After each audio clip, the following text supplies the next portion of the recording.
दोस्तों आज के इस वीडियो में हम जानेंगे कि जो DSSB के द्वारा वैकेंसी निकाली गई है, यहाँ पे इसमें टोटल 1969 जो पोस्ट है, इसके अंदर आपको किस तरीके से फॉर्म फिलअप करना है, इसकी कंप्लीट जानकारी आपको इस वीडियो में देने वाले हैं।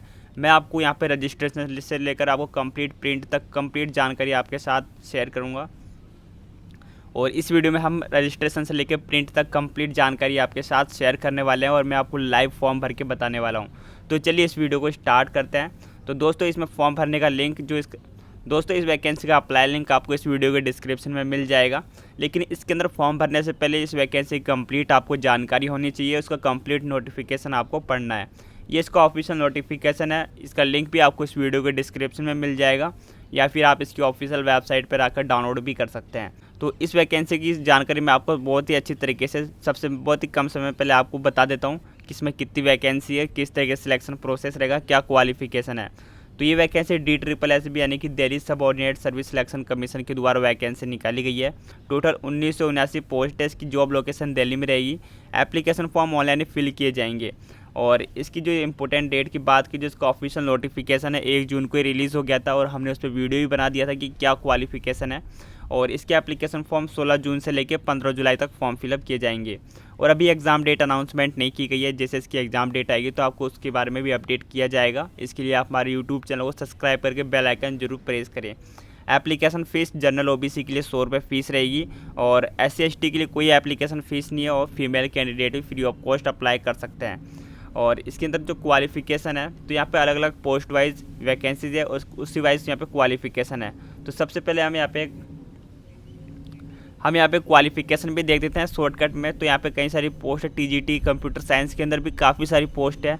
तो इसके अंदर BTech या फिर bachelor of engineering computer science या फिर BCA या फिर BSc कंप्यूटर साइंस और साथ ही आपके पास B.Ed होना चाहिए तो आप अप्लाई कर पाएंगे। और स्पेशल एजुकेटर के लिए ग्रेजुएशन पास प्लस B.Ed और डोमेस्टिक यहाँ पे साइंस टीचर के लिए होम साइंस में बैचलर डिग्री होना चाहिए।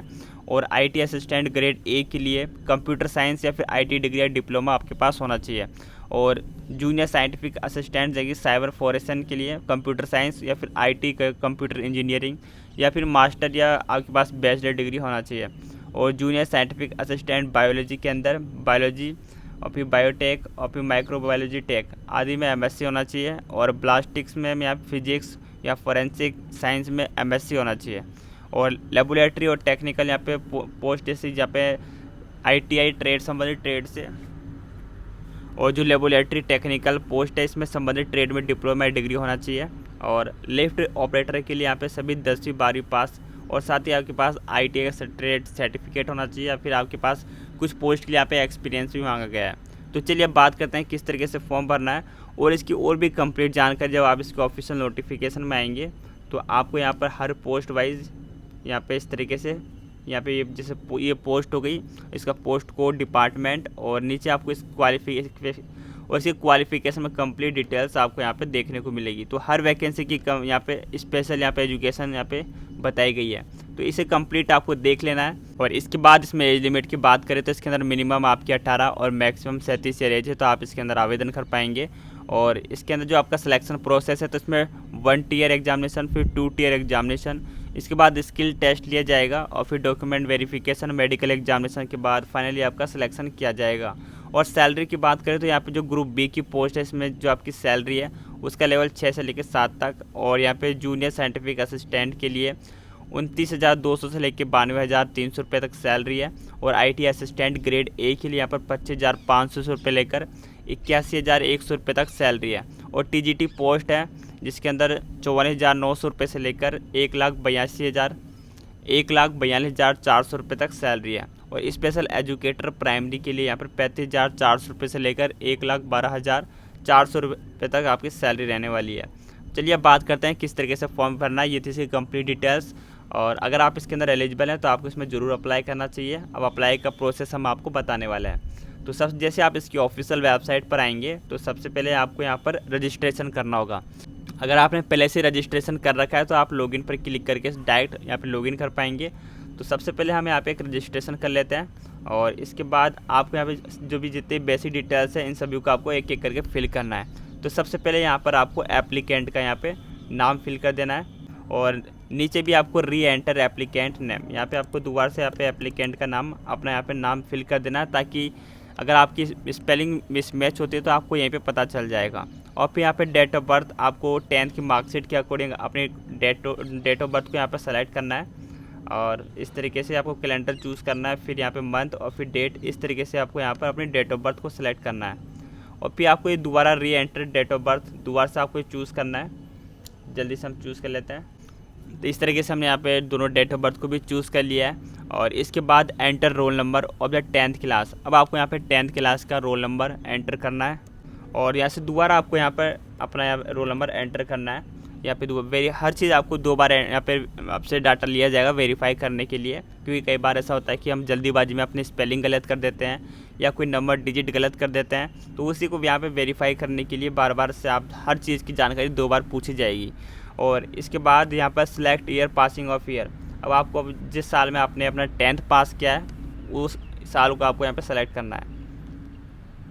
और इसके बाद आपको दोबारा से यहाँ पे सेलेक्ट करना है पासिंग ईयर।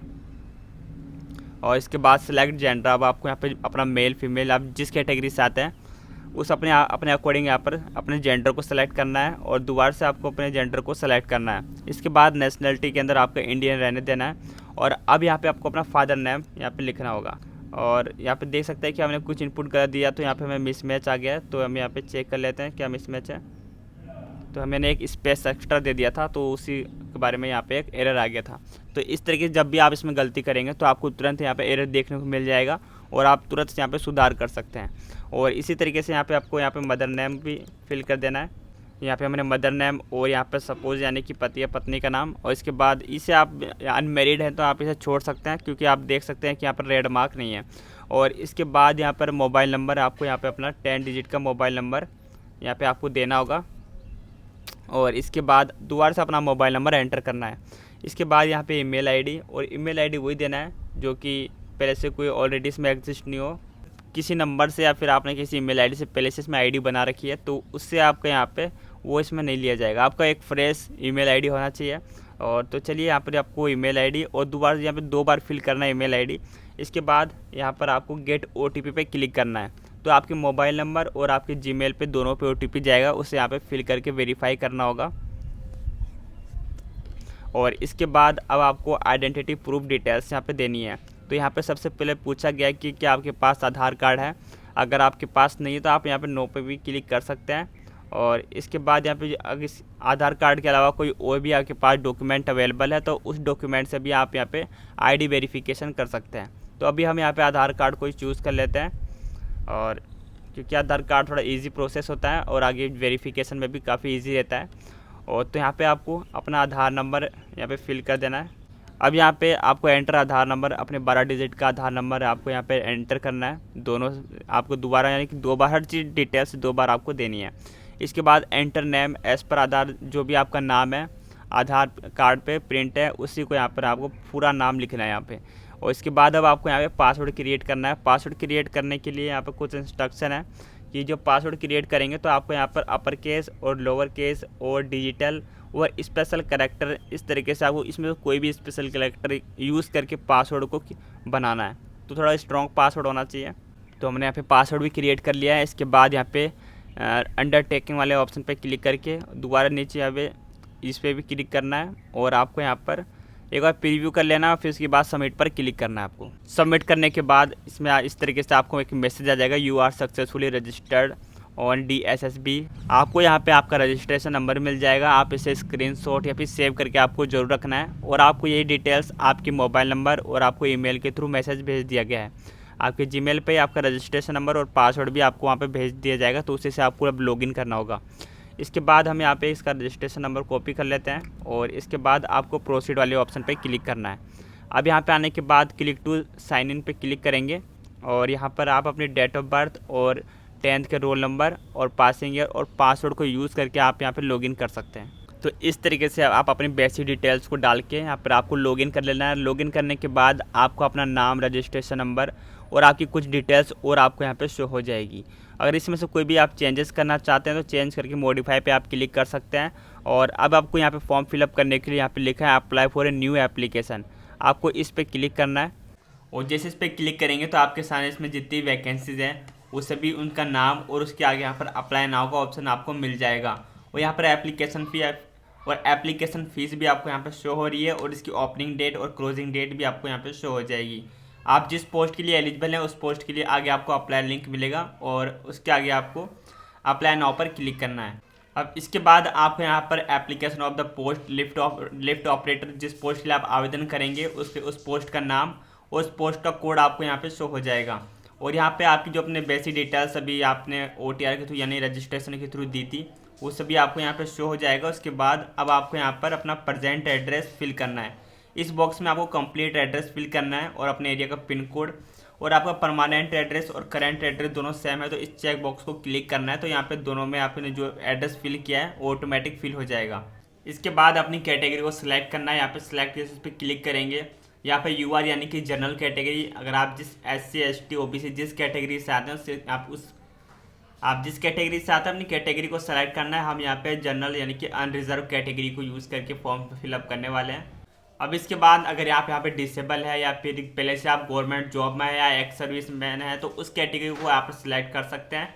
अगर इसमें से कोई कैटेगरी आप इसमें एलिजिबल नहीं है तो आप इसे ब्लैंक छोड़ सकते हैं और आपको नीचे या फिर debar by board any other agency यानी कि आपको किसी बोर्ड से यहाँ पे हटाया गया है तो यहाँ पे यस और नो में आंसर देना है। तो सिंपली पहले से नो पर आंसर है। और इसके बाद आपको एक डिक्लेरेशन वाला चेक बॉक्स मिलेगा, इस पर क्लिक करना है और इसके बाद 7 नेक्स्ट पे आपको क्लिक करना है। अब इसके बाद यहाँ पे अपने यहाँ पे पासपोर्ट साइज फ़ोटो को अपलोड करना है और अपलोड करने के लिए यहाँ पे कुछ यहाँ पर रिक्वायर्ड रेजोल्यूशन है। आपको अपने फ़ोटो की रेजोल्यूशन को चेंज करना होगा। यहाँ पे 480 विड्थ और 672 इसकी हाइट इन पिक्सल और DPI यहाँ पे 96 DPI होना चाहिए। तो अगर आपकी जो भी इमेज है तो सबसे पहले इसे चेंज करने के लिए आपको Pi7 वाली वेबसाइट को ओपन करना है और इसके अंदर ओपन करेंगे तो यहाँ पर रिसाइज आप यहाँ पर देख लेना या फिर रिसाइज इमेज पिक्सल, इस पर क्लिक करेंगे और सिलेक्ट फोटो को यहाँ पे जो भी आपकी इमेज है आपको सेलेक्ट कर लेना है। अब इसमें जो डायमेंशन है यहाँ पे 480 और 672 इस तरीके से आपको यहाँ पे आके चेंजेस कर देना है। तो इस तरीके से इसकी हाइट और विड्थ इन पिक्सल में आपको सेव करने के बाद आपको रिसाइज वाले ऑप्शन पे क्लिक करना है और फिर यहाँ पे कुछ अपना जो भी इस इमेज का नाम देना चाहते हैं वो आप यहाँ पे टाइप करके इसे डाउनलोड कर सकते हैं। तो जैसे हमने अपलोड वाले ऑप्शन पे क्लिक किया तो इमेज यहाँ पे अपलोड हो चुकी है। इस तरीके से आप भी अपने इमेज का यहाँ पर साइज चेंज करके आपको अपलोड करना होगा। और फिर इसके बाद अपलोड सिग्नेचर, और इसके अंदर भी आपको इंस्ट्रक्शन दिया गया है जो उसकी विड्थ है 140 पिक्सल और हाइट 110 पिक्सल और JPG फॉर्मेट होना चाहिए। उसका जो मैक्सिमम साइज है 40 KB से कम होना चाहिए। तो यहाँ पर आपको अपने इमेज सिग्नेचर को अपलोड करना है और नीचे थंब इम्प्रेशन को अपलोड करना होगा। इसकी भी जो यहाँ पे साइज़ है वो ऊपर जो इसके थंब इम्प्रेशन वाली साइज़ है वो सेम है। आपकी हाइट और विड्थ यहाँ 110 140 पिक्सल और इसका फॉर्मेट JPG और मैक्सिमम 40 KB यहाँ पे रखा गया है। और यहाँ पे अपलोड राइट थंब इम्प्रेशन, इसमें वही सेम साइज़ है तो यहाँ से आपको अपलोड कर देना है। तो जल्दी से हम एक एक करके सभी डॉक्यूमेंट्स को अपलोड करते हैं। हमने यहाँ पर अपनी पासपोर्ट साइज़ फ़ोटो और सिग्नेचर थंब इम्प्रेशन ये सब इन सभी को यहाँ पर अपलोड कर दिया है। अब आपको यहाँ पर नेक्स्ट पे क्लिक करना है। अब इसके बाद एजुकेशन क्वालिफिकेशन के अंदर आपको यहाँ पर दिख रहा होगा ITI certificate in the trade और इलेक्ट्रीशियन या फिर wireman from recognise institute plus आपके पास 10th भी होना चाहिए। यानी कि इसके लिए जो क्वालिफिकेशन रखी गई है 10th प्लस ITI। तो आपको इस चेक बॉक्स पे क्लिक करना है। जैसे आप इस चेक बॉक्स पे क्लिक करेंगे तो इसका एजुकेशन क्वालिफिकेशन वाला ये बॉक्स ओपन हो जाएगा। इसके अंदर आपको यहाँ पर क्वालिफिकेशन में सिलेक्ट एनी, यहाँ पे आपको हायर आपकी सेकेंडरी यहाँ पे सिलेक्ट करना है। इसके बाद डिसिप्लिन पे सिलेक्ट करके आपको यहाँ पर मैट्रिकुलेशन यानी कि 10th इसका हो गया। और इसके बाद आपको परसेंटेज यहाँ पे आपको एंटर करना है कि अभी कितनी परसेंटेज बनी थी।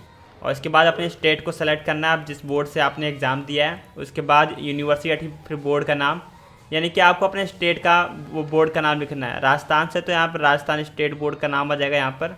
अगर इसके अंदर नाम नहीं आता है तो आपको अदर वाले ऑप्शन पे क्लिक करके आपको यहाँ मैनुअली लिख देना है RBSC, आपका जो भी बोर्ड है स्टेट बोर्ड उसका नाम लिखना है। इसके बाद पासिंग मंथ ईयर, इस पर सिलेक्ट करके आप जिस मंथ में आपने पास किया है वो, उसके बाद आपको यहाँ से ईयर सेलेक्ट करना है। ये आपको आपके मार्कशीट में शो होगा।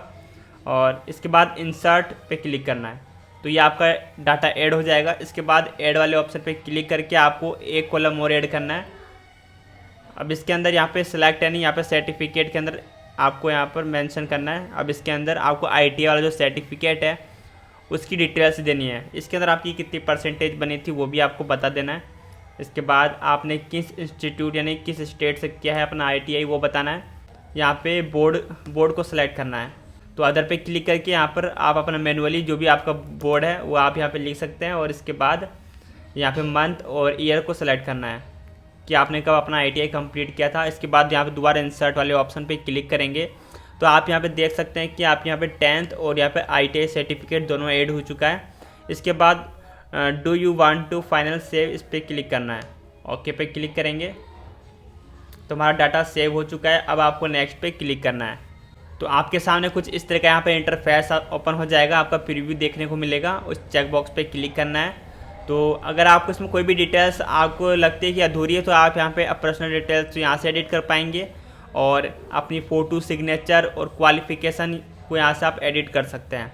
अगर आपकी सारी डिटेल्स सही है तो आपको दोबारा से चेकबॉक्स पे क्लिक करके पे online and submit final application पे क्लिक करना है। उसके बाद दोबारा से आपको सेलेक्ट एप्लीकेशन पे यहाँ पे जो आपका पोस्ट है आपको देख लेना है। लिफ्ट ऑपरेटर पोस्ट है, आपको रीवेरीफाई पेमेंट स्टेटस या फिर जब आपने ऑलरेडी पे किया है तब आपको इस पर क्लिक करना है।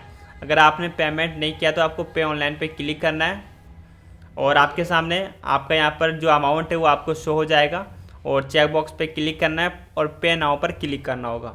इसके बाद यहाँ से आपको यहाँ पे कई सारे ऑप्शन मिल जाएंगे पेमेंट करने का। तो सिंपल प्रोसेस ये है कि आप UPI पे क्लिक करके यहाँ पे QR कोड जनरेट कर सकते हैं। फिर आप अपने मोबाइल से किसी भी UPI ऐप्स को ओपन करेंगे और इसे स्कैन करके आप ऑटोमेटिक पेमेंट करने के बाद आपका ये वेरीफाई हो जाएगा। इसके बाद आपके पास एप्लीकेशन प्रिंट का ऑप्शन और ये पेमेंट का रिसिप्ट डाउनलोड कर सकते हैं। तो दोस्तों आप भी इस तरीके से अपना फॉर्म फिलअप कर सकते हैं। और अगर आपको ये जानकारी पसंद आए तो इस वीडियो को लाइक कीजिए, अपने दोस्तों के साथ ज़रूर शेयर करें। और आप भी चाहते हैं कि इसी तरह की लेटेस्ट वैकेंसी की अपडेट मिलती रहे तो आप हमारे चैनल को सब्सक्राइब करके बेल आइकन प्रेस जरूर करें। जल्दी मिलेंगे किसी नेक्स्ट वीडियो में, तब तक के लिए बाय, जय हिंद।